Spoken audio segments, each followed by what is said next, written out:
పిల్లలకు పనిచేసేది మీరే, కూలీనాలు చేసేది మీరే, జీతాలు చేసేది మీరే, వాళ్ళకి అన్ని పనులు చేసేది మీరే. వాళ్ళు చెప్పాలి పోయినంతకాలం మేము మీకే ఓటేయాలా, మా వాళ్ళు ఒకసారి నిలబడితే మీరు ఏరానాయని అడగాలి, ధర్మంగా అడగాలి. ఎందుకు అడగరు? వాళ్ళు అడిగితే ఓట్లేయాలి కానీ మరి మీరు అడిగితే వాళ్ళు ఓట్లేరా? ఏం దొరా వాళ్ళకి అదే చెప్తాను. చేయాలి, అందరు చేయాలి, గెలిపేయాలి, ప్రవీణ్ కుమార్ని గెలిపేయాలి. పెద్దమ్మ నేను ఓడిపోతే నాకు బాధలేదు, నాకు ఓపిక ఉంది, 4 ఏళ్ళు ఓపిక పడతా. ప్రవీణ్ కుమార్ గెలిస్తే ఆయనను ఊరూరు తీసుకొని వచ్చి పేద సాధలు ఏం పనులు ఉన్నాయో రాసుకొని ఒక్కొక్కటి మన శక్తి మేరకు చేద్దాం. తప్పకుండా మీకు ఆయన పనిచేస్తాడు. చిత్తశుద్ధి ఉన్నవాడు, చదువుకునేటువంటి పిల్లల్ని గొప్పోళ్ళని చేసినటువంటి వాడు. ఎవరు అడగకుండానే పేదల పిల్లలు దళితుని పక్కన పెట్టుకొని ఈయన పనికిరాడు అన్నట్లు ఇంకో రెడ్డిని నా తర్వాత ఈయననే ముఖ్యమంత్రి పనికొస్తాడు అని మాట్లాడతాడు. అంత అహంకారం ముఖ్యమంత్రి. మీ ఊళ్ళో మాదిగోళ్ళు ఎక్కువ మాలలు కొత్త మాదిగోలేనా? మాలల ఇండ్లు కూడా ఉన్నాయా?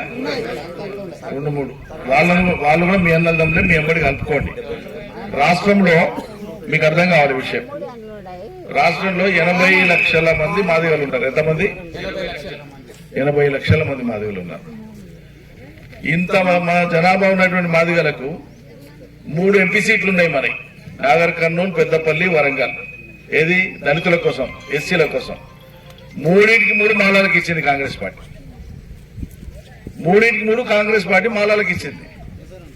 అంటే మాదిగోళ్ళంటే ఎంతసేపు ఎదురు రావాలి, డబ్బు కొట్టాలి, ఓట్లు వేయాలి, చెప్పింది వినాలి, ఇంతేనా? మీ మాదిగ బిడ్డ పార్లమెంట్ లో పోయి కూర్చొని మీకోసం మాట్లాడొద్దా రేపు? ఇక అదే ప్రవీణ్ కుమార్ గారు మీ మాదిగ బిడ్డ ఉన్నట్టు మీరు భుజాల మీద మోసి గెలిపేయాలి, అది మీ బాధ్యత. కొట్టండి సపోర్ట్.